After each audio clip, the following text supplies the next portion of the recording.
로마서 강의 쉬운 번째입니다. 로마서 16장 11절 20절 말씀을 통해서 동역자에 대한 소개, 16절까지가 동역자에 대한 소개, 계속된 소개고, 그리고 17절로 20절이 최종적 본문입니다. 그 내용으로 한번 살펴보도록 하겠습니다. 자, 서로는 함께 읽겠습니다. 본문은 계속되는 문안 인사로 바울 사도가 자신과 함께 있는 동역자들을 로마 교회에 소개하고 있으며, 나아가 그리스도의 몸된 교회를 어지럽히게 하는 분파주의와 거짓 교사에 대해 엄히 경계하고 있다. 오늘은 앞부분, 두 부분 이렇게 둘로 나누면, 앞에는 문안 인사에 대한 내용이고 뒷부분은 거짓 교사에 대한 우리가 경계할 것을 교훈한 내용이에요. 그렇다면 이는 무엇에 대한 권면일까? 사탄은 예수 그리스도께서 심판주로 오실 때, 이것은 재림이죠. 재림 때까지 끊임없이 교회와 성도를 넘어뜨리기 위해서 끊임없이 강력하게 회방할 것임을 보여줍니다. 우리가 이런 영적 전쟁터에 나와 있어요. 예를 들면 지금 현재는 우크라이나 전쟁이 있으니까 그런 사람들 항상 전쟁에 대해서 민감하고 있죠. 언제 포탄이 날아올지 모르고 드론이 닥칠지 모르고, 그러니까 항상 민감하다 말입니다. 그러니까 우리도 나그네길 어간에 이런 영적 지혜로운 준비 자세가 필요하다. 그런 것들을 오늘 말씀을 통해서 살펴보게 됩니다. 그 중에 이제 최종적 권면으로 바울이 뭘 권하고 싶어 했을까? 그 내용이 짧지만 4절 속에서 함축적으로 나타나 있는데 그 내용을 한번 살펴보는 겁니다. 자, 먼저 이제 성경으로 돌아와서 계속되는 이제 문안 내용을 한번 살펴보겠습니다. 자, 이름은 많이 거론이 되는데 그 이름의 뜻을 일일이 다 살피기에는 좀 시간이 벅차고, 거기서 이제 중요한 부분만 몇 가지만 나눠서 한번 살펴보겠습니다. 첫 번째 11절, 내 친척 헤로디온에게 문안하라. 나기수의 가족 중 주 안에 있는 자들의 문안하라. 내 친척의 개념은 우리가 골육이라는 뜻을 가지고 있는 의미에서 우리가 친척이 친족과 인척을 합한 말이 친척이라는 뜻이잖아요. 한자어로. 그러면 친족은 우리 옛날 개념으로 보면 부계혈통, 인척은 모계혈통, 이런 식으로 족보를 따졌어요. 그런 개념으로서 우리가 번역은 친척을 했지만, 원어상으로 이게 슌게네스라는 단어를 살펴보면 어떤 거냐면 내 민족, 그런 뜻이에요. 그러니까 같은 동족. 다시 말하면 초대교회에서는 예수를 믿는 사람은 그게 두 부류예요. 바울을 중심으로, 예를 들어 예수님 12사도를 비롯한 이런 바울을 중심으로 한 사람들이 주로 누구예요? 유대인 출신으로서 예를 믿는 사람이에요. 근데 이제 복음이 확장되다 보니까, 특히 이제 사도행전 11장을 중심으로 지금 시리아의 안디옥, 비시리아의 안디옥도 있고 시리아도 안디옥이 있는데, 시리아의 안디옥이에요. 지금 시리아의 안디옥은 지금 시리아의 서북부와 지금 튀르키예의 동중부죠. 에 걸쳐 있는 지역이에요. 정확히 지금 영토로는 튀르키예에 해당하는데, 얼마 전에 터키 대지진이 일어났죠? 거기에 해당하는 지역이에요. 근데 그곳이 시리아 안디옥이에요. 옛날에 그게 다 시리아 땅이었죠. 시리아 안디옥에서 출발해서 거기서 보니까 주로 이제 거기도 중심이 유대인들과 이방인들 섞여 있죠. 근데 거기서 이제 바울과 바나바를 파송을 하지 않습니까? 1차 전에, 그 다음에 2차는 이제 바울과 바나바가 이제 서로 다투고 갈라지고 바울 중심으로 전도여행이 시작이 되는데, 그런 내용을 비춰보면 1차, 2차, 3차 전도여행이나 바울 사역을 보면 다 이방인 중심이에요. 그러다 보니까 이방인 교회 안에는 이방인들이 중심, 특히 이방 교회는 이방인들이 더 중심인 그런 경우가 많게 되었어요. 그러다 보면 오늘 또 로마도 로마에 지금 있는 교회잖아요. 그러니까 유대인도 있지만 이방인 대부분이라는 거예요. 그럴 때 이방인들 중에서 바울이 그 유대인들을 소개할 때 뭐라고 소개했어요? 내 동족, 내 친척 이런 표현을 사용했다라는 것입니다. 그래서 내 친척 헤로디온은 같은 유대계 헤로디온에게 문안해라. 유대인 출신 그런 뜻입니다. 그 다음에 이제 라기수의 가족 중 옛날에는 이게 객성엔 권속이라고 그랬는데 그 가문이라고 라기수의 가문에 라기수는 일종의 보면 황제 글라우디오 황제에게 이제 저희 아부를 해가지고 그 권력을 쥔 권력자의 라기수가 근데 그 권력자들 중에 속한 가족이라고 표현했지만 여기 보면 가족 중이라고 그랬지만 그 가문에 속한 사람들이니까 엄밀히 말하면 가문에 속한 사람들이니까 누구예요? 노예들이에요. 노예들. 그러니까 초대교회에 예수를 믿는 사람들이 누가 많았어요? 노예들이 많이 있었죠. 그들에게. 그 가문 중에 있는 가족 중에 저 안에 있는 자들이구나. 그 안에 있는 이름은 밝혀지진 않았지만 라기수라고 하는 황제 소위 권력자, 황제에 속한 권력자들 가문에 있는 노예들 중에 일부가 예수를 믿고 있는데 그 가문에게 문안하라 그런 뜻이 있어요. 12절 주 안에서 수고한 두루베나와 두루보사 아마 이 사람은 아마 쌍둥이로 보여지는데 화사하다 그렇기 때문에 두루베나나 두루보사는 아마 여성일 것으로 화사하다라는 표현을 남성이 화사하다 그렇게 표현 잘 안 하잖아요. 여성일 것으로 보여서요. 그들에게 문안하라. 버시 또 사랑하는 버시는 아마 페르시아 여인을 가리키는 표현을 버시라고 했어요. 이들에게 문안하라. 다 이방 사람들임을 알 수 있어요. 그리고 오늘 조금 더 무난한 내용 중에 살펴볼 대상이 13절에 같이 한번 읽어봅시다. 주 안에서 택하심을 입은 루포와 그의 어머니에게 문안하라. 그의 어머니는 곧 내 어머니라. 자, 루포와 그의 어머니에게 문안하라. 루포를 로마의 교인들이 잘 알고 있을 것으로 보여지는 거예요. 참고로 루포라는 이름이 성경에 이곳 말고 또 한 곳이 나오는데 그게 마가복음 15장 21절에 나와요. 근데 거기에 보면 누구를 소개할 때 예수님이 골고다 상에 십자가를 지고 가는 도중에 십자가를 대신 진 사람이 누구죠? 구레네 시몬이에요. 근데 구레네 시몬을 누구로 소개하는지 이게 왜 중요한 말 이게 알렉산더와 루포의 아버지 구레네 사람 시몬이라는 거예요.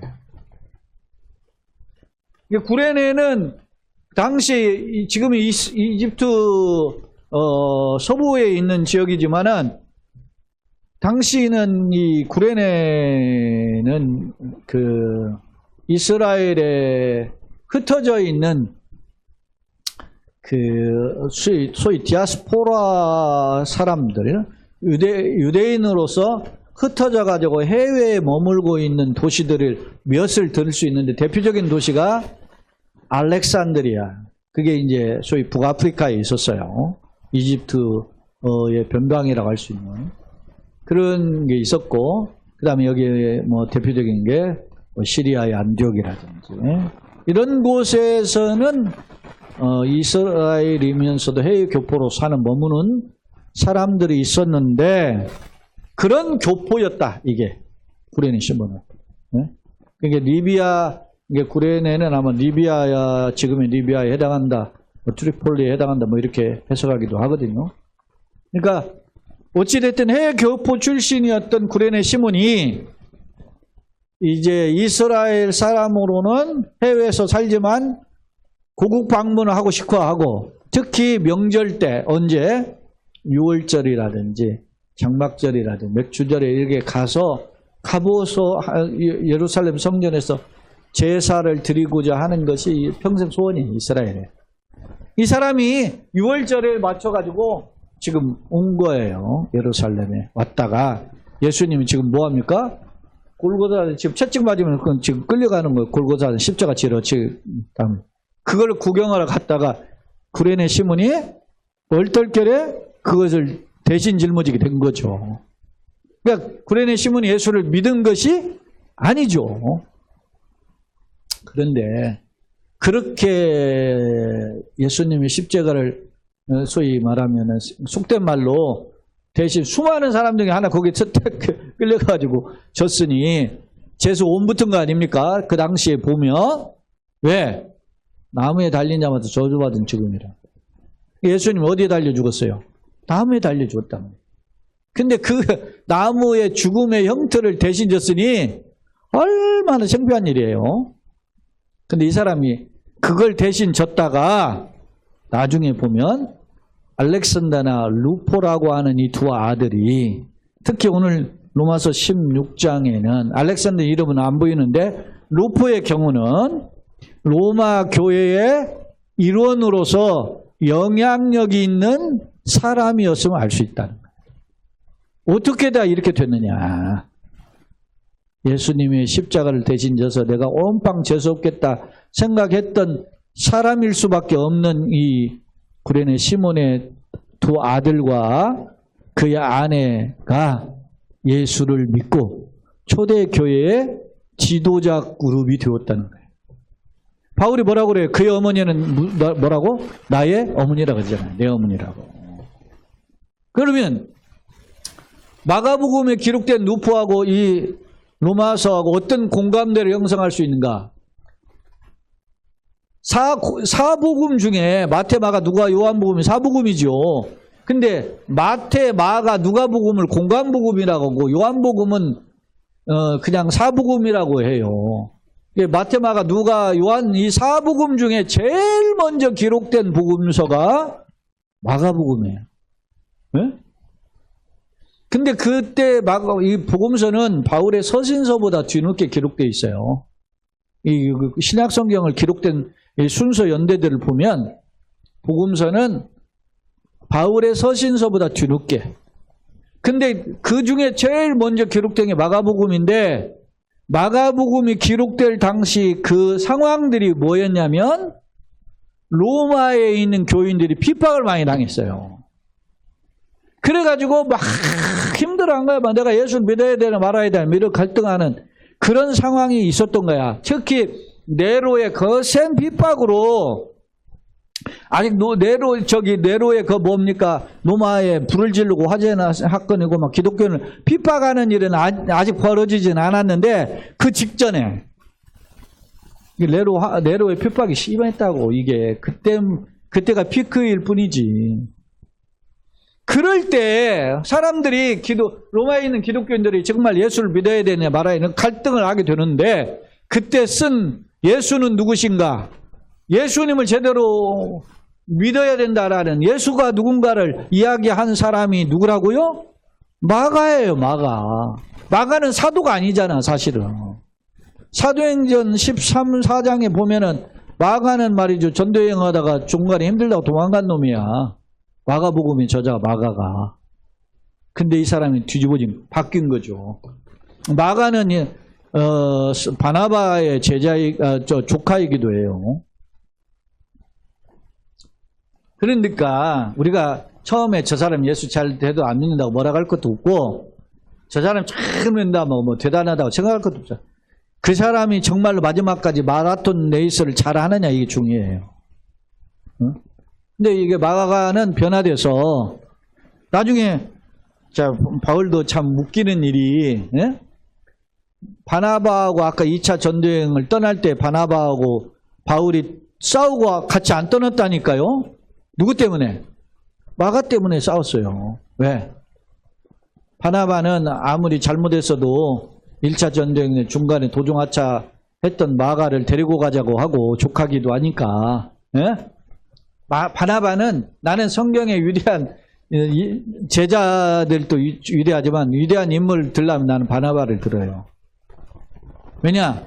바울이 변화돼가지고 사람들 변화된 걸 믿지 못할 때 누가 바울을 인정해주고 데리고 다니면서 설득시킨 사람이 누구예요? 바나바예요. 바나바는 나는 교회 꼭 필요한 사람이다. 나는 오늘날. 근데 이게 바나바라는 이름의 뜻이 뭐예요? 권위자예요. 권면과 위로의 아들이란 말이에요. 그 바나바의 이름에서 뭐가 나왔어요? 오늘날 직분이? 권사가 나온 거야. 성경에 권사라는 제도가 있어요? 없어. 근데 장로 있죠. 집사 있잖아요. 예를 들어서 디모데전서 보세요. 거기는 장로를 세울 때, 집사를 세울 때 나오지만 사도행전에도 보면은 6장에도 보면은 집사 7집사 세울 때 집사 있지요. 권사 직분 없어. 근데 권사라는 직분이 한국 교회에 이런 항존직과 같은 그런 권사로 주어진 게 뭐냐면 바나바의 이름에 따온 거예요.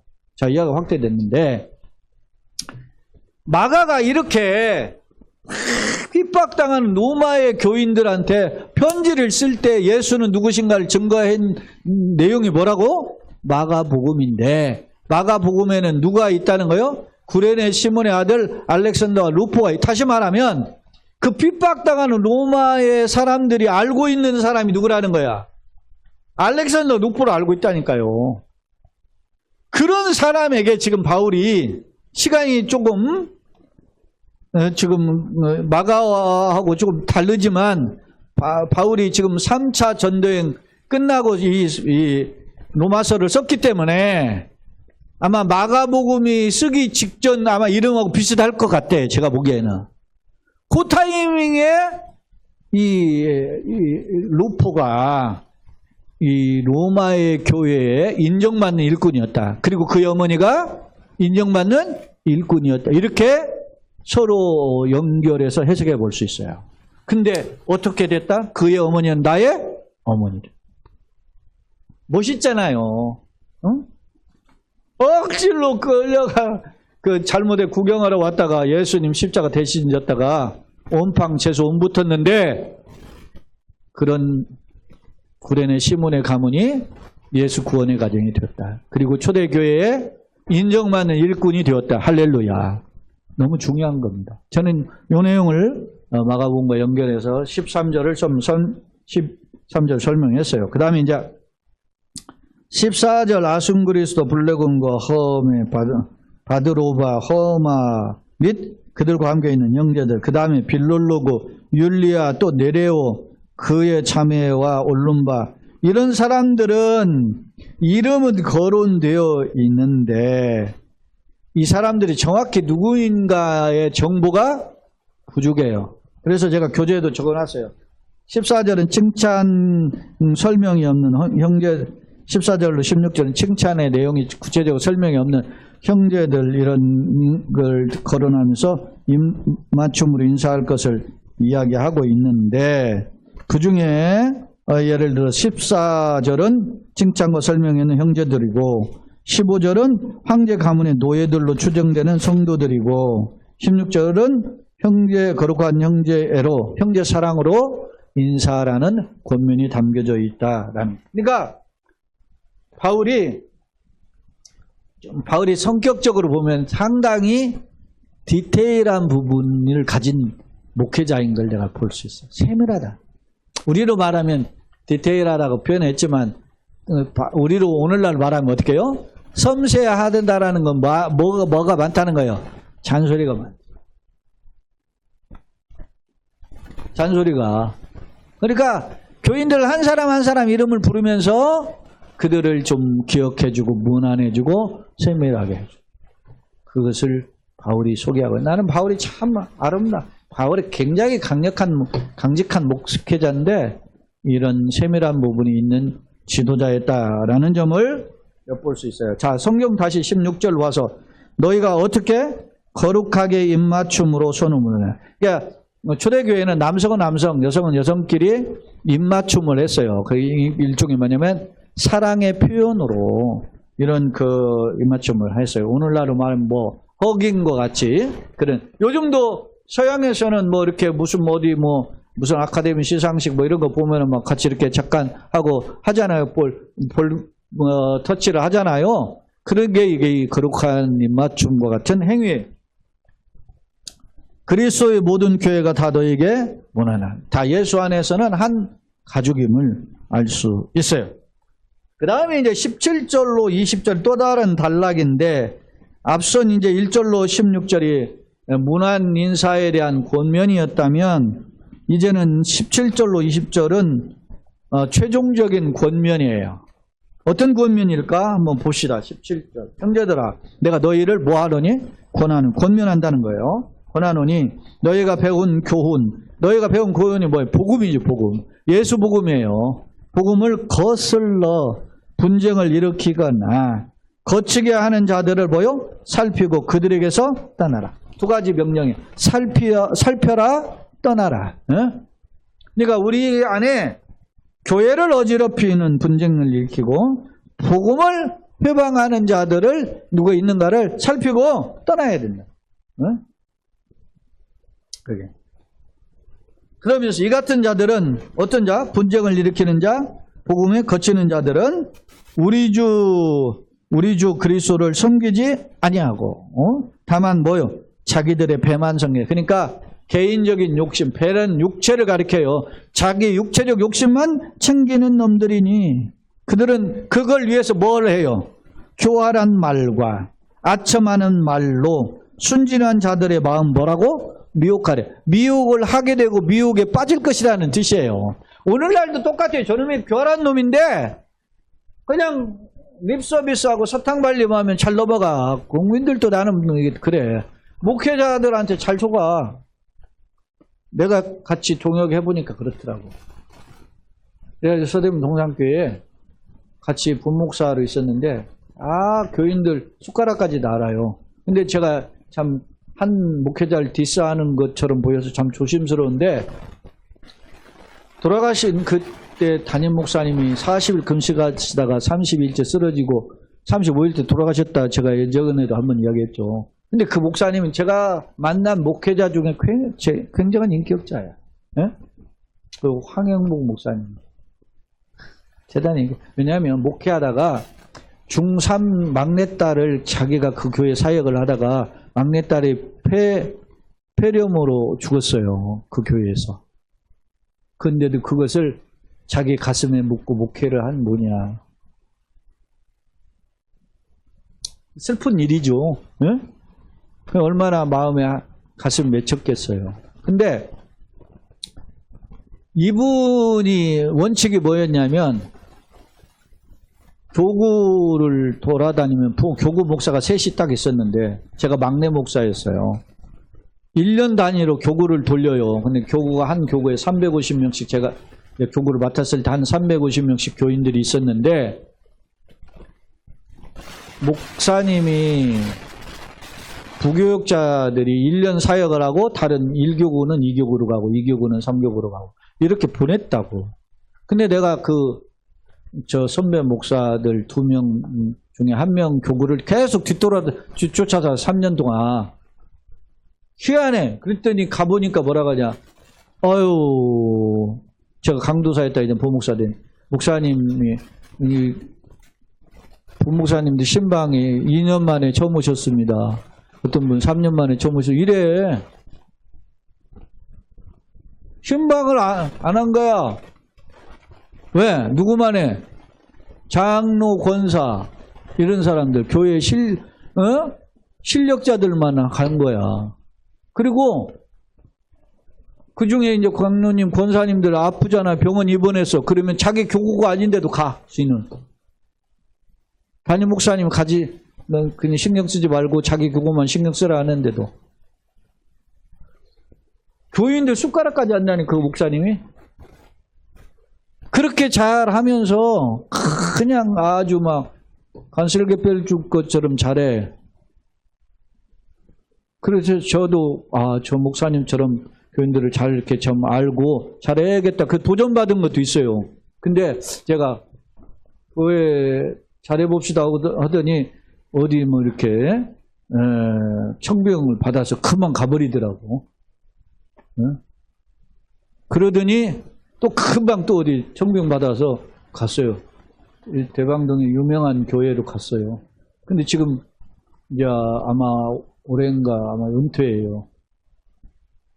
제 3년 선배인데 조기 은퇴한다고 해요. 근데 내가 그런 생각을 했어. 전양반 5년이면 아마 쫓겨날 것 같다. 저거 왜? 거들나니까 하도 저 손바닥 앞뒤가 다른 식으로 하니까. 근데 가서 30몇 년 담임 목사 잘하고 물러전하잖아. 사람이 바뀐 건 여전히 모르겠는데 우리가 그렇게 목회자한테 인색하질 않아요. 한국 교회가 보면. 응? 내가 한 사람을 일방적으로 평가하는 듯해서 참 마음이 좀 조심스러운데 그 사람이 뭐 특별한 문제가 있는 목회자라 난 그런 생각은 안 해요. 그러나 여기에 보면 제가 이야기가 확대됐지만 너희들을 어떻게 해요? 교활한 말로 아첨의 말로 권무술수가 뛰어나고 이런 거 한국 사회나 한국 교회나 분별 못하더라고. 내가 보기에.